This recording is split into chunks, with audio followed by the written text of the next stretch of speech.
Assalamualaikum warahmatullahi wabarakatuh. Bismillahirrahmanirrahim. Ashhadu an la ilaha illallah wa ashhadu anna Muhammadar Rasulullah. Allahumma salli ala sayyidina Muhammad wa ala ali sayyidina Muhammad. Rabbi israh li sadri wa yassir li amri wahlul 'uqdatam min lisani yafqahu qawli. Amin. Bismillahirrahmanirrahim. Salam hormatku buat para sahabatku semua, baik yang ada di dalam ataupun yang ada di luar negeri. Semoga kita semua selalu di dalam perlindungan Allah Subhanahu wa ta'ala. Amin ya rabbal alamin. Alhamdulillahi rabbil alamin. Dalam subuh yang indah ini kami akan mengkaji surat Al-A'raf. Al-A'raf artinya tempat yang tertinggi. Al-A'raf juga dikatakan ma'rifatullah.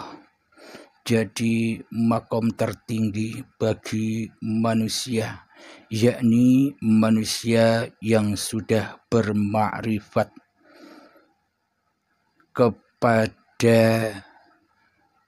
kemakrifatan yang tertinggi manusia, yakni kembali kepada Adam.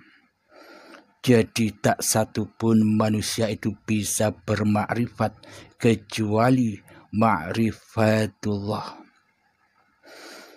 Jadi makom tertinggi manusia adalah ma'rifatullah.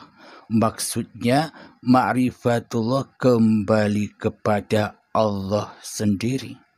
Sedangkan ma'rifatnya manusia kembali ke asal usul manusianya yang tak dapat disebut yang Adam. Alhamdulillahirabbil alamin. Mari kita bacakan surat Al-A'raf. A'udzu billahi minasyaitonir rajim. Bismillahirrahmanirrahim. Alif lam mim sad, yang artinya ada di dalam genggaman Allah. Rahasia ada di dalam genggaman Allah. Kitabun unzila ilaika fala yakun fi sadrika harajun minhu litunzira bihi wa dzikra lil mu'minin. Artinya, inilah kitab yang diturunkan kepadamu, tanda kurung Muhammad. Maka janganlah engkau sesak dada karenanya, agar engkau memberi peringatan kepada tanda kurung kitab itu dan menjadi pelajaran bagi orang-orang yang beriman.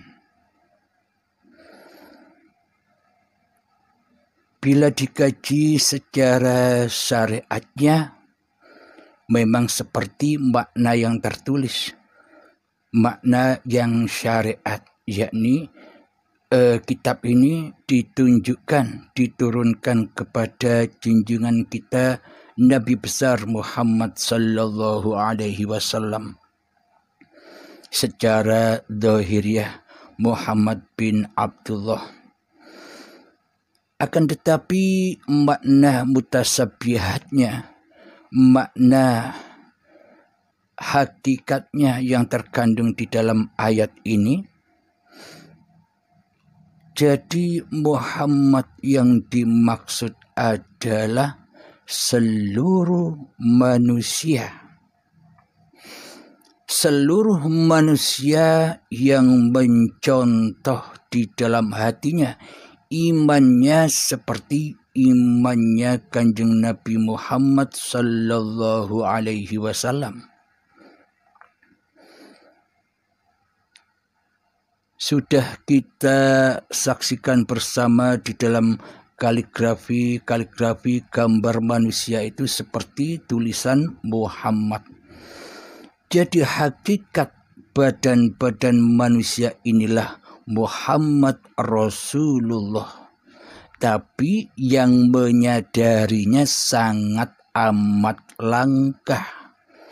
Yang mengikuti jejak keimanan, yang mengikuti jejak ketauhidan hati Kanjeng Nabi Muhammad sallallahu alaihi wasallam sangat amatlah langka. Jadi yang dimaksud Muhammad Rasulullah secara hakikatnya adalah manusia yang sudah kembali kepada Tuhannya, yakni mi'raj. Jadi manusia yang sudah mi'raj kepada Tuhannya, yakni manusia yang sudah mempersembahkan kembali, mengabdikan kembali bahwa hidup dan badan ini bukan milik dan kuasa manusianya. Maka itulah yang dimaksud mi'raj. Maka itulah yang dimaksud Muhammad Rasulullah. Jadi badan-badan yang sudah dituhani oleh hayatullah. Badan-badan yang sudah menjadi khalifatullah. Badan-badan yang sudah menjadi aulia Allah. Jadi badan-badan yang sudah lillahi ta'ala.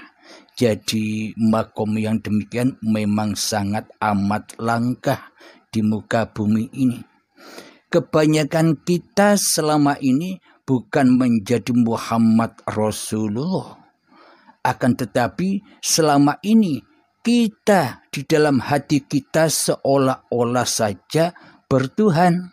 Seolah-olah saja beragama secara syariatnya. Akan tetapi pada aplikasinya, pada intinya, pada sesungguhnya di dalam hati kita tidak rela, tidak ridho bila kita ini menjadi utusan Allah. Hati kita selama ini tidak rela, hati kita tidak ridho bila apa yang terperan di dalam aktivitas kita di dalam sehari-harinya itu dituhani oleh Allah. Jadi hati kita tidak pernah rela dan tidak pernah ridho bila kita ini diperankan oleh Allah. Jadi pada intinya hati kita selama ini tidak rela dan tidak ridho dituhani oleh Allah. Akan tetapi selama ini praktek aplikasi di dalam hati kita, kita lebih rela, kita lebih ridho bila kita dituhani oleh hawa nafsu kita sendiri. Kita lebih rela, kita lebih ridho didalangi oleh hawa nafsu kita sendiri daripada didalangi oleh Allah pencipta diri manusia kita di hati kita. Jadi seolah-olah saja kita beragamakan Islam, seolah-olah saja kita bertuhankan kepada Allah selama ini.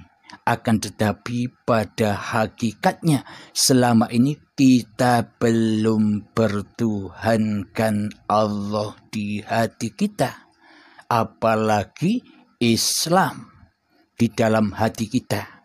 Iman saja tidak beriman kepada Allah, apalagi Islam di sisi Allah. Yang pada hakikatnya selama ini di hati kita, kita hanya beriman kepada hawa nafsu kita sendiri yang bersekutu dengan iblis dan setan yang selalu mensekutukan Allah dengan diri manusianya di hati kita. Coba kita teliti, coba kita hayati di dalam hati kita. Selama ini sejak detik akil balik tiba hingga setua ini kan Allahnya gaib. Allahnya tiada bagi kita. Allahnya tiada kewujudannya di hati kita. Allahnya tiada kehidupan di hati kita. Allahnya tiada kekuasaannya di hati kita selama ini, bukan?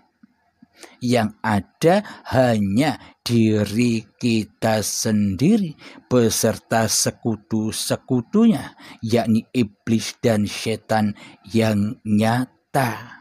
Siapakah iblis dan setan yang nyata? Dialah diri kita sendiri yang selalu mensekutukan Allah dengan diri manusia kita selama ini. Jadi kenapa selama ini kita tidak mempertuhankan Allah? Karena selama ini Allah kita tiadakan kewujudannya. Allah kita gaibkan kewujudannya. Allah kita tiadakan kehidupannya. Allah tidak kita wujudkan kehidupan dan kekuasaannya di hati kita. Jadi bila Allahnya gaib, maka yang wujud, yang nyata di dalam hati kita adalah diri kita sendiri yang selalu mensekutukan Allah. Nah, berarti siapakah yang wujud di hati kita? Itulah Tuhan yang kita sembah selama ini. Jadi selama ini kita tidak terasa telah menyembah berhala hawa nafsu kita sendiri yang bersekutu dengan iblis dan syaitan. Jadi jauh dari Muhammad Rasulullah. Karena Kanjeng Nabi Muhammad Rasulullah tidak pernah mengaku-ngakui bahwa hidup dan badan ini milik Kanjeng Nabi Muhammad. Sudah banyak contoh ayat yang diabadikan di dalam Al-Quran. Contohnya, Muhammad, bukan kamu yang melempar, akulah yang melempar. Muhammad, bukan kamu yang memanah, akulah yang memanah. Muhammad, bukan kamu yang membunuh, akulah yang membunuh. Contoh ayat-ayat inilah bukti bahwa keimanan, ketauhidan Kanjeng Nabi Muhammad sallallahu alaihi wasallam yang selalu di hatinya mewujudkan, mentauhidkan, mengesakan Allah daripada mewujudkan, daripada mentauhidkan, daripada mengesakan diri Muhammadnya di hatinya. Jadi inilah contoh Muhammad Rasulullah. Muhammad tidak bisa apa-apa tanpa diutus oleh Allah. Muhammad tidak bisa apa-apa tanpa dihidupi oleh Allah. Muhammad tidak bisa apa-apa tanpa dikuasai oleh Allah. Muhammad tidak bisa apa-apa tanpa dipergerakkan dan diperjalankan oleh hayatullah. Jadi inilah bukti keimanan Kanjeng Nabi Muhammad sallallahu alaihi wasallam, junjungan kita bersama. Jadi selama ini bila kita memandang arti yang dohir, kita ya pasti ikut hanya syariat-syariatnya saja. Kita hanya memandang laku-laku raganya saja, laku-laku badaniyahnya saja, laku-laku syariatnya saja. Akan tetapi kita tertipu, kita tersesat dengan laku hati Kanjeng Nabi Muhammad sallallahu alaihi wasallam. Selama ini kita tidak mencontoh kondisi hati Kanjeng Nabi Muhammad. Selama ini kita tidak mencontoh kondisi keimanan, ketauhidan Kanjeng Nabi Muhammad. Kelihatannya syariatnya kita mengikuti Kanjeng Nabi Muhammad.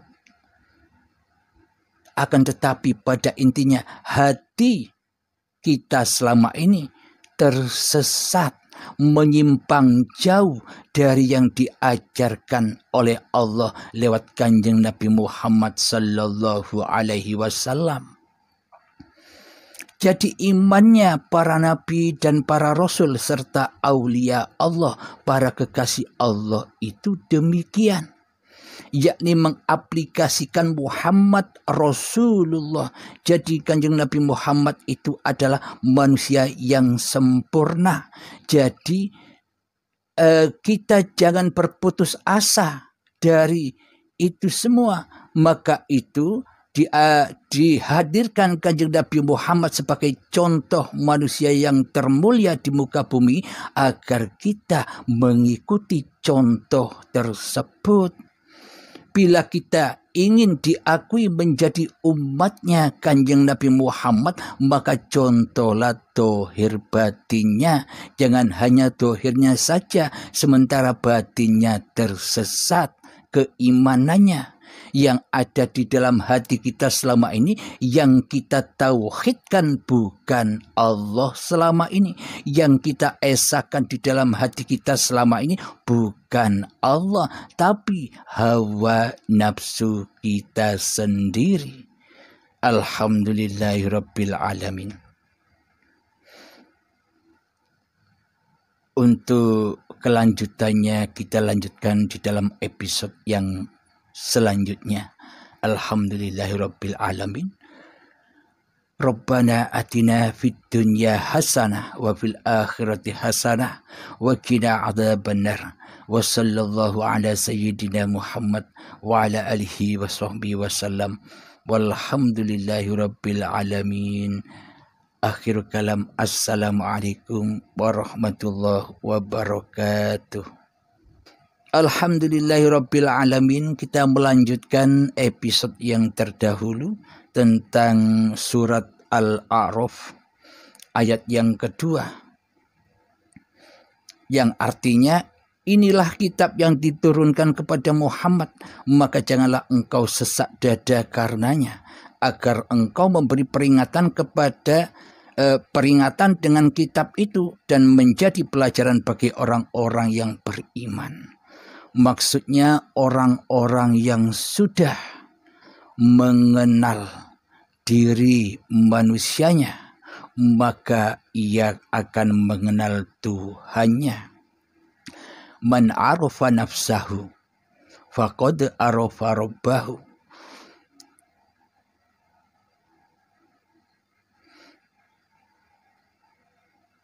Jadi Muhammad Rasulullah inilah wadah-wadah kitab-kitabnya Allah. Sesungguhnya kitab-kitab Allah yang ada di luar diri kita, seperti yang ditohirkan, ditulis di kertas seperti Al-Quran, Zabur, Taurat, Injil, semua itu kitab secara syariatnya. Akan tetapi kitab yang ada di dalam diri Muhammad Rasulullah. Ini kami membahas makna mutasabihatnya, tidak membahas makna syariatnya. Kalau makna syariatnya kita sudah banyak tahu cerita-cerita di kisah-kisah Kanjeng Nabi Muhammad Sallallahu Alaihi Wasallam. Yang kami kaji di sini hakikatnya, arti mutasabihatnya.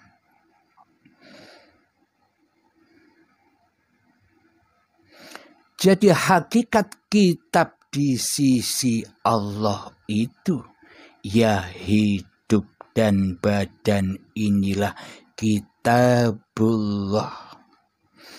Jadi dengan hidup dan badan inilah kita tahu bahwa di luar itu terwujudlah kitab Al-Quran, kitab Taurat, kitab Zabur, kitab Injil, dan kitab-kitab agama-agama yang lain. Pada hakikatnya seluruh kitab-kitab yang dohir itu bersumber daripada kitab yang batin, yakni kitabullah, hidup dan badan yang suci, yakni asyhadu an la ilaha illallah wa asyhadu anna Muhammad Rasulullah. Jadi hidup dan badan inilah sumber dari segala sumber kitab-kitab yang ada di luar diri itu. Sumbernya sumber kitab-kitab syariat. Coba kita hayati. Kira-kira tanpa hidup dan badan ini, apakah kita tahu bahwa ada Al-Quran? Apakah kita tahu ada kitab Injil? Apakah kita tahu ada kitab Taurat? Apakah kita tahu ada kitab Zabur? Tanpa kitab hidup dan badan ini. Jadi hakikat Al-Quran Qadim itu adalah hidup dan badan inilah awal sumber dari segala sumber munculnya kitab-kitab yang dohir. Kitab-kitab yang tertulis itu berasal dari kitab yang tak tertulis, berasal dari Al-Quran Qadim yang laisa kamitslihi syai'un. Jadi selama ini kita membahas tentang hayatullah yang laisa kamitslihi syai'un. Jadi kita selama ini terbius dengan laisa kamitslihi syai'unnya saja. Kita tidak bisa menyaksikan apa yang telah diwujudkan, apa yang telah diciptakan oleh yang laisa kamitslihi syai'un.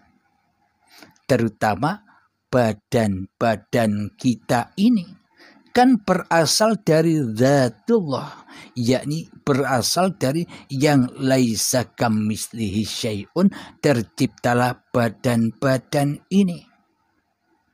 Tanpa yang laisa kamitslihi syai'un, maka tak akan ada badan-badan ini. Ini kitab yang pertama. Jadi dengan adanya badan inilah kita bisa menyaksikan kitabullah, yakni alam semesta inilah hakikatnya kitabullah. Alam semesta, seluruh alam semesta, seluruh sesebutan-sesebutan, seluruh makhluk-makhluk yang disebut-sebutan, itulah kitabullah. Itulah pagelarannya Allah. Jadi apa yang kita saksikan selama ini hanyalah bioskop-bioskop saja yang tak akan pernah wujud, yang tak akan pernah nyata bila tak ada Al-Quran Qadim, bila tak ada hidup dan badan ini. Jadi tanpa badan kita ini, tanpa hidupnya Allah, kita tak akan pernah bisa menyaksikan ayat ayat Allah yang ada di dalam kitabullah ini, di dalam alam semesta inilah seluruhnya ayat-ayat Allah. Bagi siapa? Bagi Muhammad Rasulullah, bagi orang-orang yang sudah kembali menjadi khalifatullah, menjadi wakil-wakil Allah. Karena sudah dituhani oleh Allah. Karena selama ini kan kita seolah-olah saja bertuhankan Allah, tapi dalam hati kita bertuhankan kepada hawa nafsu kita sendiri bersama sekutu iblis dan setan yang nyata. Jadi contohlah iman tauhid yang ada pada junjungan Nabi besar Muhammad sallallahu alaihi wasallam agar kita termasuk di dalam umatnya Kanjeng Nabi Muhammad sallallahu alaihi wasallam. Dan iman yang seperti Kanjeng Nabi Muhammad itulah yang selalu hatinya mentauhidkan Allah, yang selalu hatinya mengesahkan Allah daripada mentauhidkan dan mengesahkan diri Muhammadnya di hatinya. Maka itulah pelajaran bagi orang-orang yang beriman. Yang pada artinya di dalam surat Al-A'raf ayat yang kedua, inilah kitab yang diturunkan kepadamu Muhammad, maka janganlah engkau sesak dada karenanya, agar engkau memberi peringatan dengan kitab itu dan menjadi pelajaran bagi orang-orang yang beriman. Hakikatnya seluruh manusia itu tercipta dari Nur Muhammad. Maksudnya seluruh badan-badan manusia ciptaan Allah inilah hakikatnya Muhammad Rasulullah, diciptakan Allah, dihidupi Allah, dicukupi Allah, diperjalankan oleh Allah, dikuasai oleh Allah dan sebagainya. Tapi pada hakikatnya sangat amat langkah orang-orang yang ditunjuki makom yang seperti demikian. Hanya orang-orang pilihan sajalah yang ditunjuki oleh Allah. Hanya orang-orang yang dikehendaki sajalah yang dipilih oleh Allah.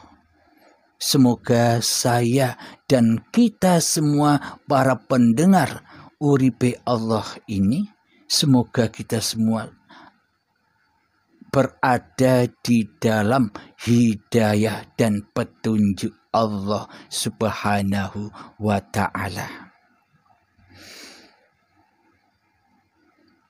Jadi bila di dalam dunia ini mangkana fi hadhi a'ma, barang siapa di dunia ini buta mata hatinya, wa fil akhirati a'ma, mangkana fi hadhil a'ma fa huwa fil akhirati a'ma. Barang siapa buta mata hatinya di dunia ini, maka di dalam akhiratnya pun semakin buta mata hatinya. Wa adhallu sabila, dan tersesat-sesatlah perjalanannya. Maka dari itu hanya Muhammad Rasulullah sajalah, hanya golongan Muhammad Rasulullah sajalah yang selamat. Jadi para nabi-nabi terdahulu, para rasul-rasul terdahulu, semuanya termasuk golongan Muhammad Rasulullah. Dan para aulia Allah, para kekasih Allah yang lain sudah tergolong Muhammad Rasulullah. Karena tidaklah mungkin disebut para nabi dan para rasul bila di dalam hatinya masih bertuhankan hawa nafsunya sendiri daripada bertuhankan kepada Allah. Jadi inilah yang dimaksud para nabi, para rasul. Jadi Kanjeng Nabi Muhammad itu adalah nabi pamungkas. Nabi yang diikuti, yang diimami oleh para nabi dan para rasul. Ini maksudnya, yakni kembali kepada Muhammad Rasulullah. Hatinya sudah menjadi singgah sananya Allah daripada menjadi singgah sananya hawa nafsu, iblis dan setan, yang mana tinggalnya di dalam neraka jahanam. Ketika para nabi dan rasul yang sudah kembali kepada Muhammad Rasulullah, maka berpindahlah, maka berhijrahlah dari alam kegelapan, dari lembah dosa menuju ke alam yang terang benderang, menuju ke surganya Allah, kembali kepada Adam, yang mana Adam itu tinggalnya di surga. Jadi awal kita berada di surga, kembali nanti ke surga lagi. Jadi awalnya goib, kembali goib. Awalnya Adam, kembali kepada Adam.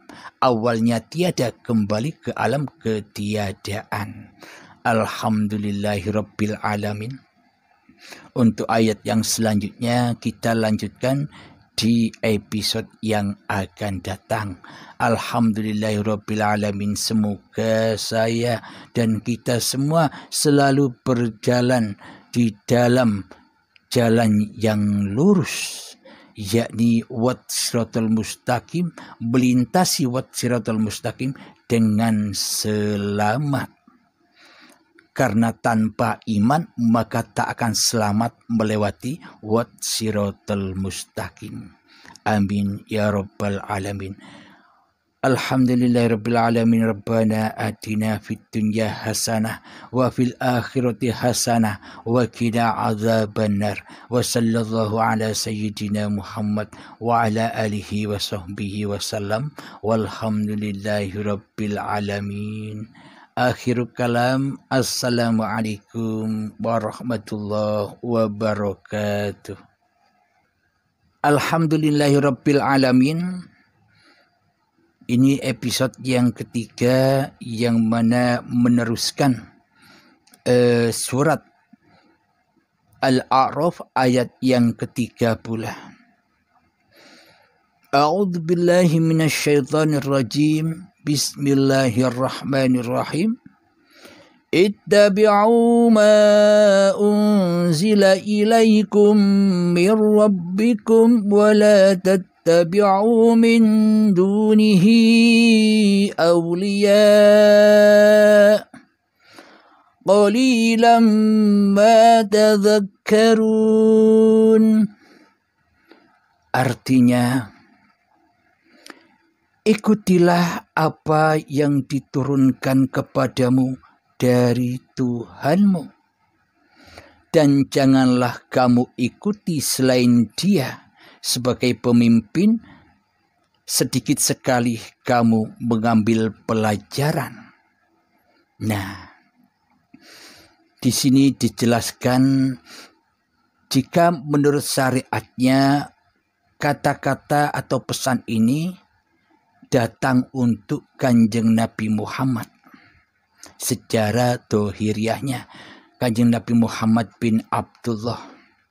Akan tetapi dalam sudut pandang hakikatnya, secara mutasabihatnya, seluruh ayat-ayat ini diturunkan kepada Muhammad Rasulullah, yakni untuk seluruh manusia. Coba perhatikan artinya ayat ini.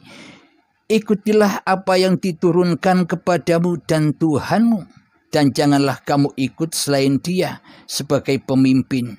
Sedikit sekali kamu mengambil pelajaran. Nah, berarti ayat ini kan untuk seluruh manusia, untuk hamba-hamba Allah, untuk khalifah-khalifah Allah yang belum menyadari kekhalifahannya, untuk Muhammad Rasulullah yang belum menyadari Muhammadnya, yang belum menyadari bahwa dirinya dihidupi oleh Allah, yang belum menyadarinya bahwa dirinya dikuasai oleh Allah, yang belum menyadarinya bahwa dirinya diperjalankan oleh Allah.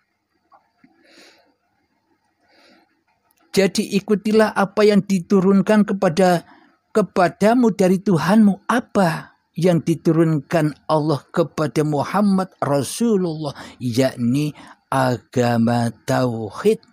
Awwaluddin ma'rifatullah. Jadi pondasi agama di sisi Allah adalah ma'rifatullah, yakni memakrifatkan Allah, yakni mentauhidkan Allah, yakni mengesahkan Allah di hatinya. Itulah yang diturunkan Allah kepada hamba-hambanya. Bismillahirrahmanirrahim. Wa ma khalaqtul jinna wal insa illa liya'budun. Tidak kuciptakan jin dan manusia hanyalah untuk mengabdi kepadaku.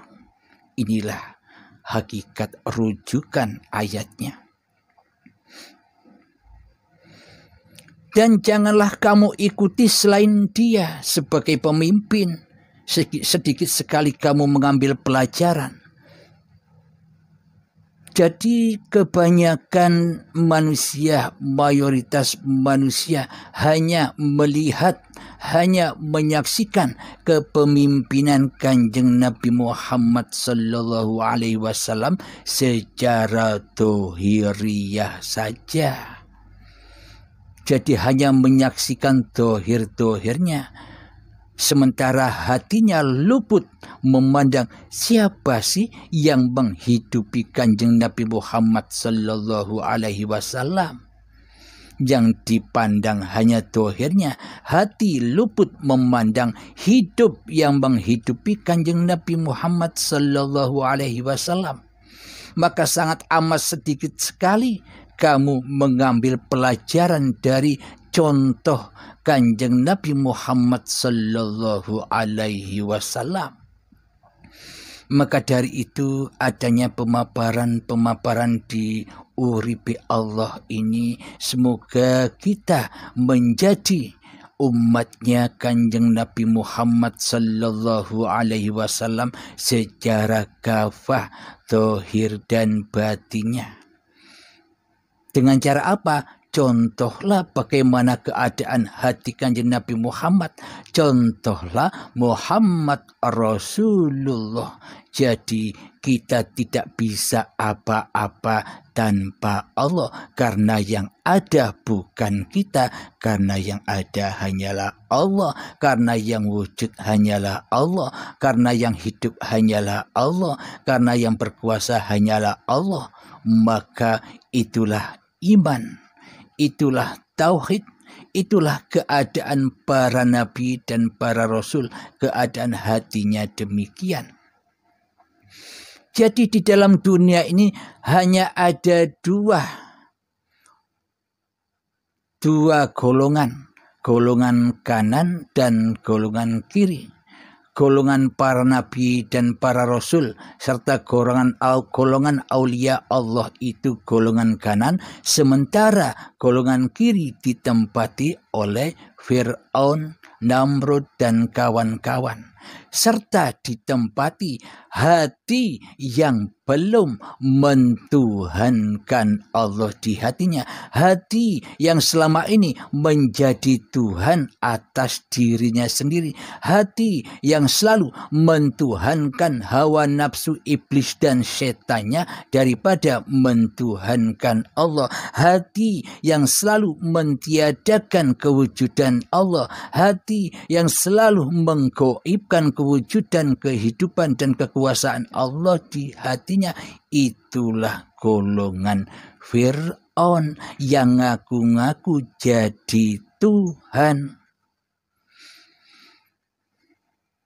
Jadi tidak bertuhankan kepada Allah secara hati, secara hakikatnya.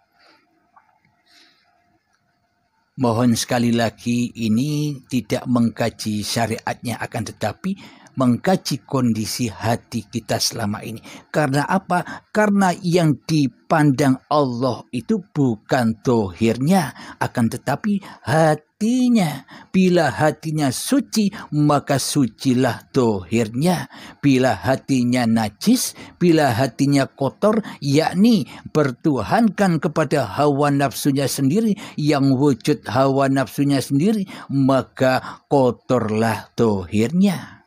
Jadi iman kepada Allah, mengabdi kepada Allah itu letaknya ada di dalam hati. Jadi ingin suci laku dohirianya, sucikan dulu batinnya. Bangunlah jiwanya, bangunlah badannya untuk Indonesia Raya. Jadi bila kita menginginkan kemenangan, menginginkan husnul khotimah di sisi Allah, ya batinnya dibangun. Jadi selama ini kan kita hanya membangun yang dohir-dohir saja. Sementara batin kita selama ini maksiat kepada Allah, mensekutukan Allah dengan diri kita.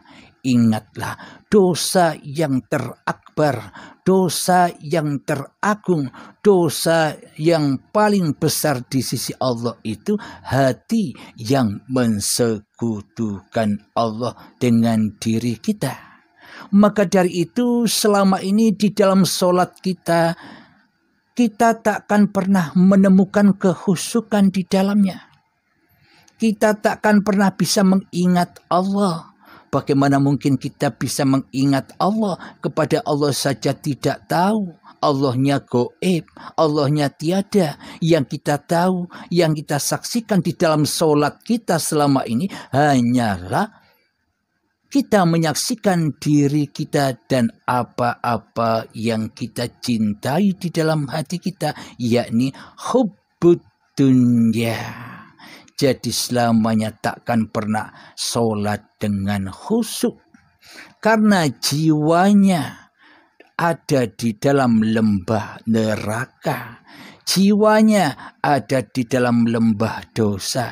Jiwanya kotor. Maka laku lahiriahnya, maka laku syariatnya pun juga kotor.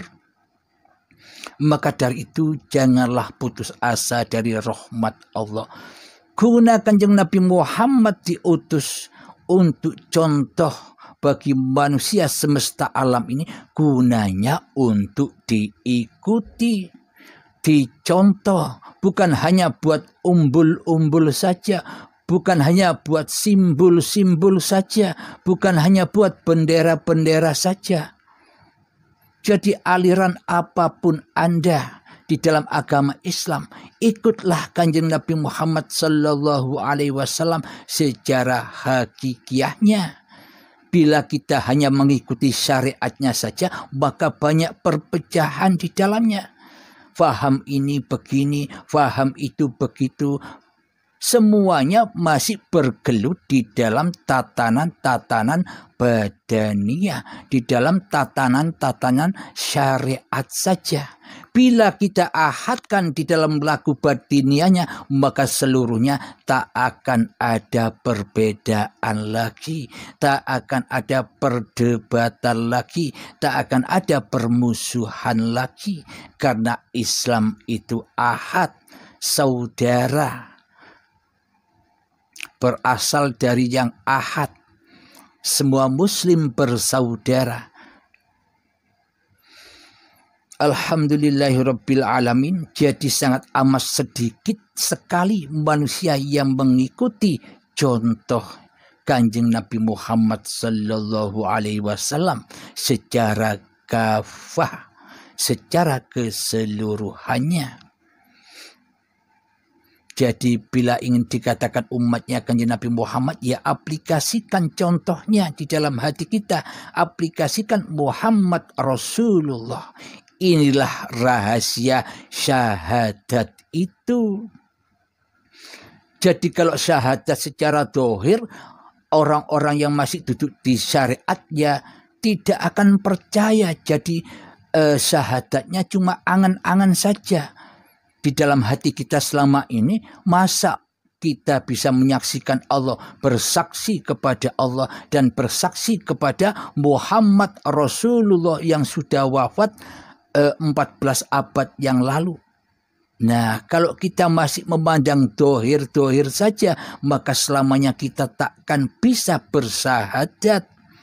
Yang dimaksud persaksian di dalam syahadat itu yang begini, yang menyaksikan bahwa hiduplah Allah dan Muhammad badan inilah ciptaan Allah dan yang diutus Allah, diperjalankan Allah, dihidupi oleh Allah, dijaga oleh Allah. Inilah yang dimaksud syahadat itu, yang adanya di hati, bukan ada di mulut doang. Bila hati sudah bisa bersahadat seperti ini, maka seluruh sholat-sholatnya pasti lillahi ta'ala. Di dalam seluruh sholat dan ibadahnya pasti khusyuk, pasti menjadi amal yang soleh. Apa sih amal yang soleh itu? Amal yang diterima oleh Allah. Karena apa? Karena Allah sendirilah yang berbuat. Bila kita merasa berbuat amal yang soleh, bila kita merasa berbuat sholat dan ibadah, maka selamanya akan najis. Karena Tuhannya bukan Allah, tapi hawa nafsu kita sendiri yang mentuhani sholat dan ibadah kita selama ini. Selamanya akan tetap kotor, akan tetap najis, dan akan hancur, dibakar di dalam anar, dibakar di dalam hawa nafsu kita sendiri selama ini, yakni diakui ini sholatku, ibadahku, amal kebaikanku, amal ibadahku, ini amalan zikirku, semuanya diakui, akhirnya terbakar semua, dirampas oleh iblis dan setan yang ada di dalam singgasana hatinya. Alhamdulillahirabbil alamin. Kita lanjutkan lagi di episode yang akan datang, kelanjutan dari ayat yang ketiga, yakni ayat yang keempat. Alhamdulillahirabbil alamin. Rabbana atina fid dunya hasanah wa fil akhirati hasanah wa qina adzabannar. Wa sallallahu ala sayyidina Muhammad wa ala alihi wa sahbihi wasallam. Walhamdulillahirabbil alamin. Akhirul kalam. Assalamualaikum warahmatullahi wabarakatuh.